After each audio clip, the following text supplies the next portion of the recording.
Bismillahirrahmanirrahim. Assalamualaikum warahmatullahi wabarakatuh.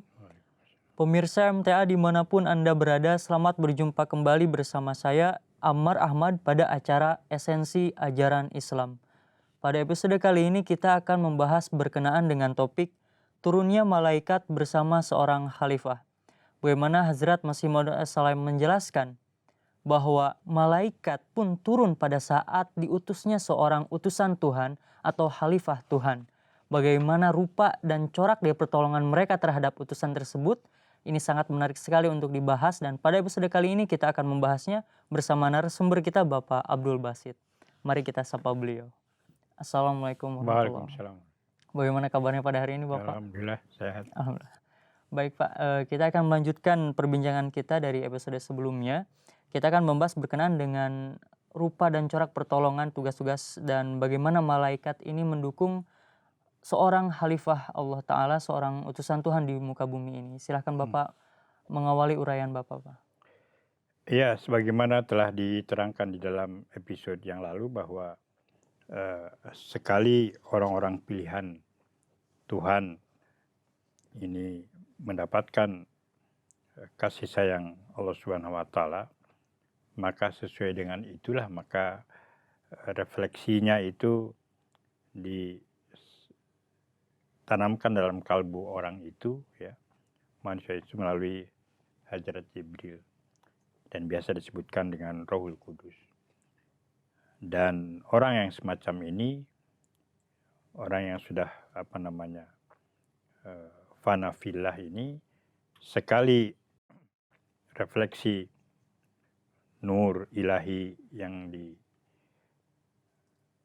direfleksikan melalui Rohul Kudus ini atau Hadrat Jibril, maka dia sekali-kali tidak akan meninggalkannya. Nah, dan itu akan terpancar di dalam segala gerak-geriknya, tutur katanya, tingkah lakunya, dalam tulisannya, dalam khutbah, dan lainnya. Oleh karena itu, adalah pandangan yang tidak benar bahwa bagi orang-orang yang semacam ini, untuk sesaat pun Rohul Kudus akan meninggalkannya. Karena dengan meninggalnya, dengan ditinggalkannya oleh Rohul Kudus, artinya dia akan diliputi lagi, akan dikepung lagi oleh kegelapan. Itu hal yang mustahil atau tidak mungkin lagi, karena orang itu sudah mendapatkan pencerahan dari Allah Subhanahu wa taala. Nah, kali ini apa yang ingin dibahas oleh Hazrat Masih Maud alaihissalam dalam Fatih Islam, ya, beliau menyatakan mungkin ada yang mempertanyakan apa sebenarnya yang dimaksud dengan turunnya malaikat. Sudah menjadi tata cara Allah setiap kali seorang rasul atau nabi ataupun muhaddas turun dari langit guna memperbaiki umat manusia, malaikat-malaikat pun turun bersamaan untuk menebarkan bimbingan bagi nurani yang berhasrat dan menjadikan umat cenderung kepada kebaikan.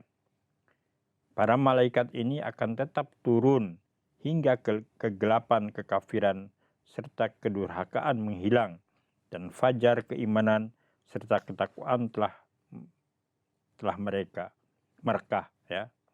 Allah Subhanahu wa taala menyatakan bahwa tanazzalul malaikatu warruhu fiha bi'izni rabbihim min kulli amrin salamun hiya hatta matla'il fajr.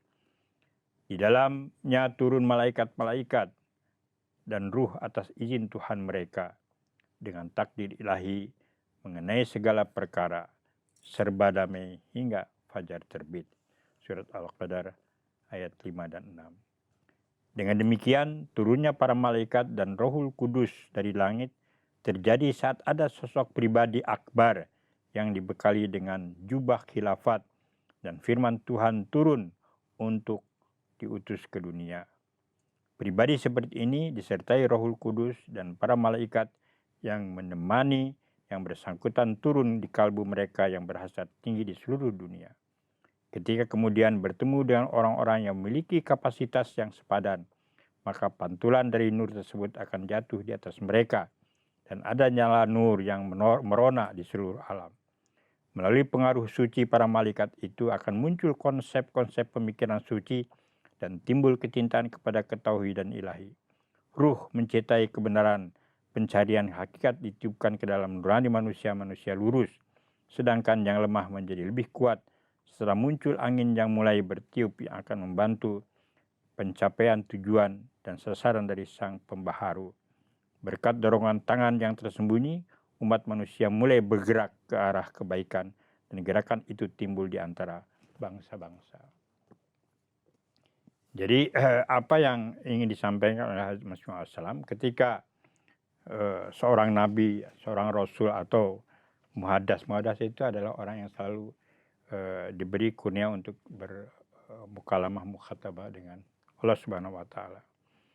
Nah, atau ketika Allah Ta'ala mengutus seorang pembaharu, ya, maka itu disertai dengan malaikat juga akan turun membantu, ya, dengan caranya, ya, sesuai dengan perintah Allah Subhanahu wa taala untuk menggerakkan semua apa saja yang ada di bumi ini, ya, menggerakkan hati manusia untuk cenderung kepada sang pembaharu ini.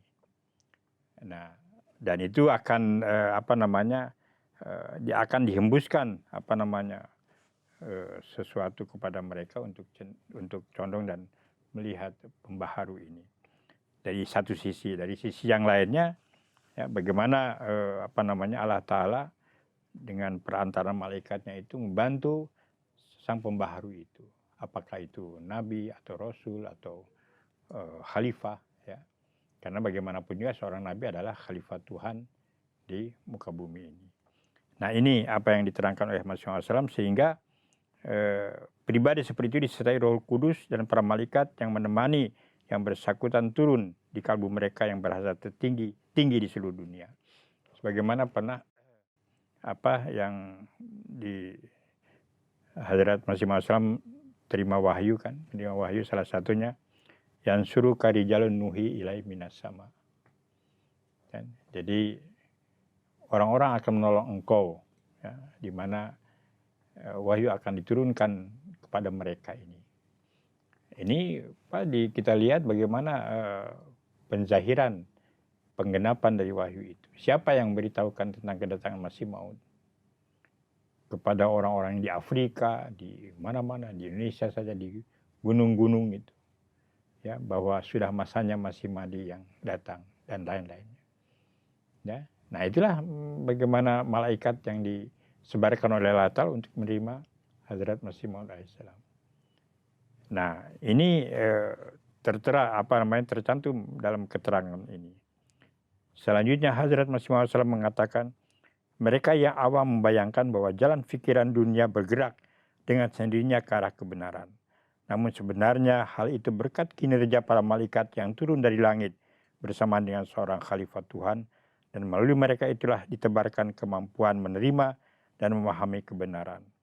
Mereka membangunkan manusia yang tertidur, menggugah mereka yang acuh, membuka telinga mereka yang tuli, meniupkan ruh kehidupan atas mereka yang mati, serta menarik keluar mereka yang ada dalam kubur. Kemudian secara tiba-tiba manusia mulai membuka mata dan hati mereka untuk mulai memahami segala hal yang tadinya tersembunyi. Digambarkan seperti begini, seperti kalau turun wahyu atau turunnya seorang nabi atau rasul atau siapa saja atau muhaddas yang diutus Allah Ta'ala ini, ibaratnya seperti hujan yang turun di tanah gersang. Ya. Nah, tiba-tiba itu muncul kehidupan itu. Semua tumbuh subur. Apa saja itu, ya. Nah, itulah yang ingin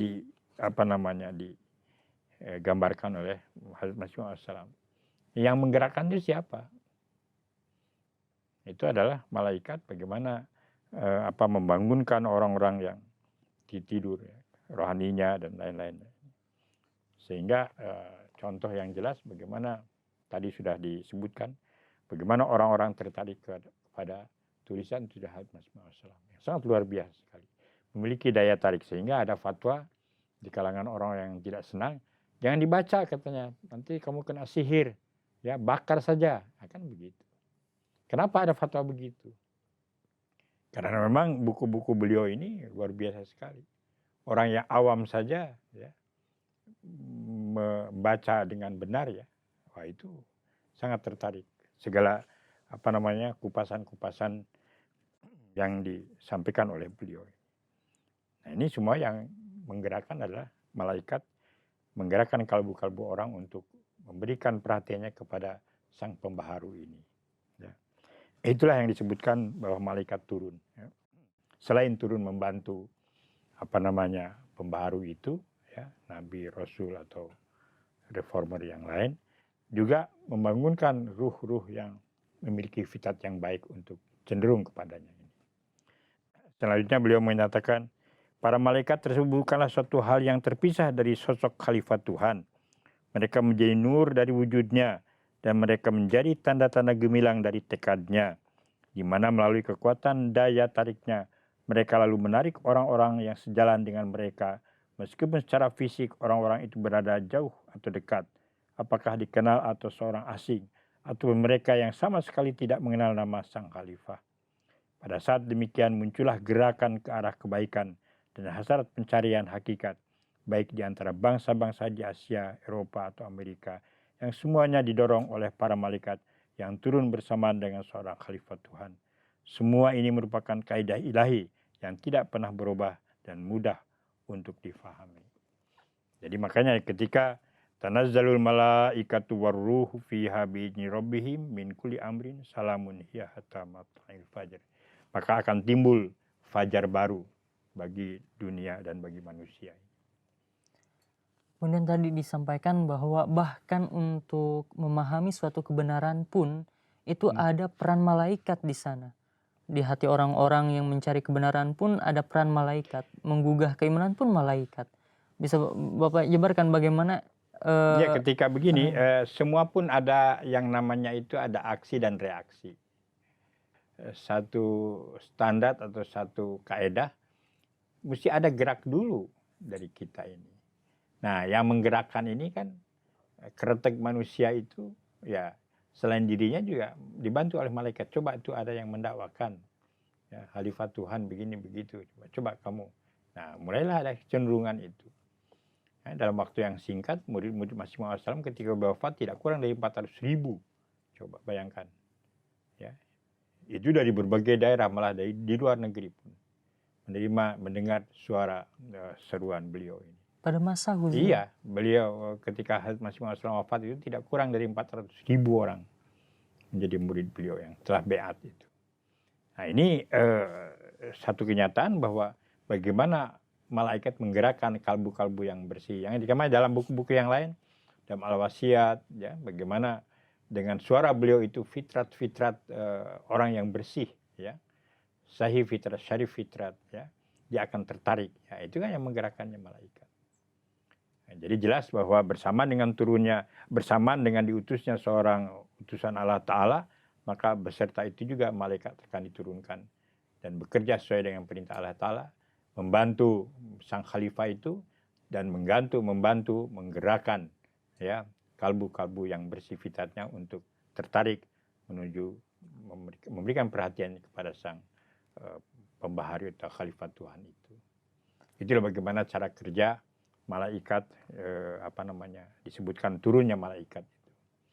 Ya, nah, ini tentu saja tidak kasat mata, tapi bagaimana Allah Ta'ala menggerakkan semua. Dan sebagaimana di awal juga dibahas secara rinci bahwa Allah Ta'ala itu tidak tinggal diam ketika menciptakan segala sesuatu ini. Begitu juga dengan mengutus seorang utusannya ini. Allah Ta'ala akan menggerakkan malaikat itu, ya, memerintah malaikat untuk membantu sehingga berhasilnya misi seorang khalifah Tuhan di dunia ini. Apakah tadi kan disebutkan bahwa itu adalah khalifatullah, kemudian pada saat utusan Allah diutus, malaikat pun diutus untuk membantu mereka. Bagaimana dalam hal ini dengan khalifatul masih, Pak? Apakah dukungan ini tetap ada, apakah malaikat tetap bekerja Iya, kalau dengan para kita khalifatul yakin bahwa masih? itu datang dari Allah Ta'ala, ya kan beda-beda kelasnya. Ada khalifatullah kan semua begitu. Ya semua khalifatul Nabi juga begitu. Kan secara rinci kan ada urutannya itu. Ya, ketika reformer-reformer itu diutus, ya tentu Allah Ta'ala akan, yang mengutusnya siapa reformer itu kan Allah Ta'ala. Makanya untuk untuk keberhasilan misi seorang khalifat Tuhan itu, maka Allah Ta'ala menurunkan malaikatnya itu untuk membantu dalam segala hal, ya, secara baik kepada dianya atau kepada orang-orang yang akan cenderung kepada sang khalifah itu. Dengan demikian kita pun yakin bahwa dukungan para malaikat dalam hal ini pun masih tetap berlangsung sampai detik ini pun gitu Pak. Iya, itu kepada kekhalifat Tuhan selalu begitu. Ini kan janji Allah Ta'ala. Misalnya selanjutnya beliau menyatakan, hamba yang lemah ini mengetahui melalui pengalaman sendiri bahwa kesucian Rohul Kudus beroperasi sepanjang waktu pada semua indera dari seorang penerima wahyu tanpa ada kesudahan. Tanpa pengaruh kesucian Rohul Kudus tersebut, maka ia merasa tidak dapat menjaga dirinya dari segala kekotoran. Yang menjadi penyebab dari munculnya nur abadi, keteguhan hati, belas kasih, luput dari dosa, dan segala keberkatan adalah karena Rohul Kudus selalu menyertai dirinya setiap waktu. Karena itu bagaimana mungkin membayangkan bahwa Hadrat Rasulullah SAW pernah mengalami kekosongan tanpa keberkatan, kesucian dan nur ini. Ya, sebagian orang mengatakan pernah ditinggalkan oleh Rohul Kudus. Ya. Ini pendapat orang yang tidak paham bagaimana fungsi dan keberkatan daripada Rohul Kudus itu. Pak, apakah tadi kan bahwa Rohul Kudus itu tidak pernah sama sekali meninggalkan seorang utusan Tuhan, termasuk para nabi-nabi, Hazrat Salam dan nabi-nabi sebelum beliau. Apakah ada kaitan antara pertalian atau dukungan Rohul Kudus ini dengan kemaksuman para nabi? Artinya para nabi pun dijaga demikian rupa tidak berbuat salah pun ada. Ya kalau itu kan ada janji khusus ya kepada para utusan Allah Ta'ala seperti itu. Paling tidak ya jaminan itu sejak di awal sudah diberikan oleh Allah Ta'ala supaya orang tidak akan ada keberatan, ya. Nah itu memang secara khusus Allah Ta'ala telah menjaganya ini. Nah dan itu yang menjaganya ya sejak awal lagi kan. Rohul Kudus itu sudah memberikan kemampuan itu untuk berkembang. Bagaimana Rasulullah SAW sejak kecil dia hatinya sangat besar, sangat pemaaf, penyayang, jujur. Itu yang fitrat yang sudah ditanamkan kemampuannya dalam diri Rasulullah SAW. Dan itu dikembangkan. Ya, dikembangkan dan kemudian tentu saja setelah sesuai dengan perkembangannya itu kan dari waktu ke waktu setiap masa Rohul Kudus juga merefleksikannya bantuan dan keberkatan dari Allah Ta'ala itu terus terrefleksi dalam dirinya itu. Itulah salah satu jaminan dari Allah Subhanahu Wa Ta'ala ini. Bagi khalifah-khalifah yang setingkat di bawahnya ini, ya dia akan terhindar dari segala keburukan-keburukan yang boleh orang berkeberatan sehingga mengganggu misinya itu. Oleh karena itu para khalifah ini juga dipelihara ya, walaupun tingkatannya itu lebih rendah daripada utusan Allah Ta'ala. Ya. Nah, tetapi kalaupun ada kelemahan, ya, tapi kelemahan itu tidak akan mengganggu atau tidak akan membuat orang keberatan terhadapnya dalam tugas-tugas menjalankan tugasnya tugasnya itu. Bisa saja kan salah pertimbangan, bisa saja karena salah laporan apa semua bisa saja terjadi. Tapi dari sisi yang lainnya itu dia akan dijamin. Apalagi melanggar syariat sama sekali tidak akan mungkin. Artinya apa yang mungkin timbul adalah masalah kealpaan manusiawi saja, tidak? Nah, itu bisa saja. Tapi itu kan manusiawi. Misalnya marah kalau pada tempatnya kan bagus. Ya. Nah ini sebagai manusia kan di situ makanya utusan Allah Ta'ala juga kan, manusia bukan Tuhan dia. Sifat-sifat manusianya akan selalu ada, tetapi sedemikian rupa, ya, dia tidak akan melakukan kesalahan yang bisa memberatkan dan kemudian menjatuhkan di dalam, mengganggu dalam tugasnya. Kemudian ada yang hal unik di mana justru kealpaan atau dalam hal ini kesalahan-kesalahan yang bersifat manusiawi itu kata Hazrat Musa SAW menyampaikan sangat perlu dalam hal ini di akhir pembahasan kita, sangat perlu supaya timbul dan terpancar fitrat kemanusiaan para nabi sendiri sehingga tidak timbul syirik di antara umatnya.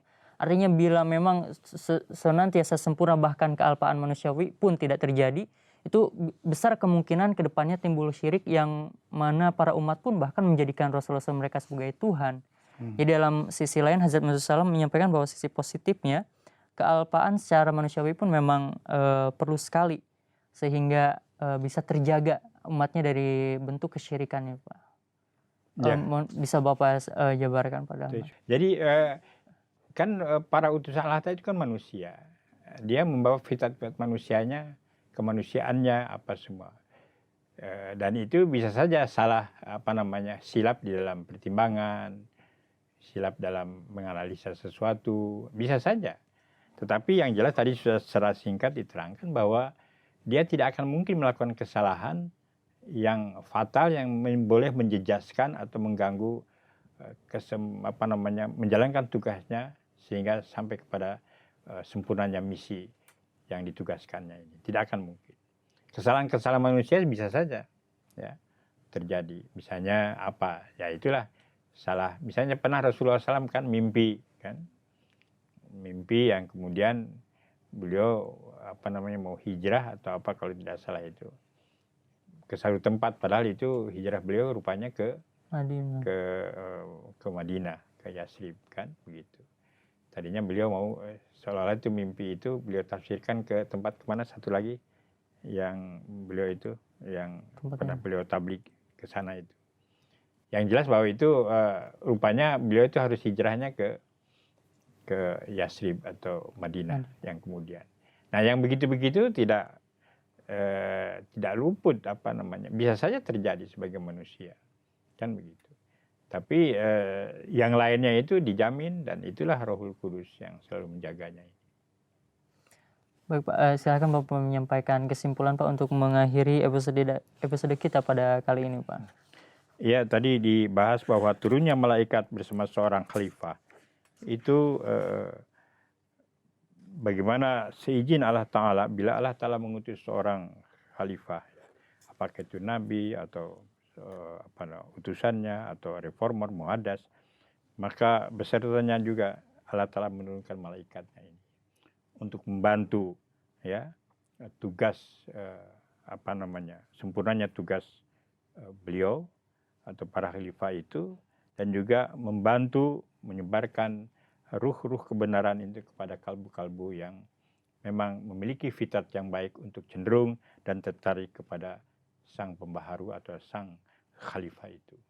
Disitulah arti turun malaikat itu ya. Sebagaimana dalam ayat surat Al-Qadar, tatanazzalul malaikatu warruhu fiha bi'izni rabbihim min kulli amrin salamun hiya hatta matla'il fajr. Maka dan ini berterusan sehinggalah biasanya kalau utusan Allah Ta'ala itu datang itu masa kegelapan. Dan itu sementara ya sehinggalah sampai kepada fajar menyingsing. Ketika seorang khalifah Tuhan itu diutus, maka akan terbit kemudian era baru. Cahaya yang seperti cahaya matahari timbul setelah fajar itu. Baik, terima kasih Bapak atas kesempatan hadir pada episode kali ini. Baik pemirsa, itulah pembahasan kita pada episode kali ini. Insya Allah kita akan berjumpa kembali pada episode selanjutnya dengan bahasan yang tidak kalah menarik. Saya Amar Ahmad undur diri. Assalamualaikum warahmatullahi wabarakatuh. Waalaikumsalam.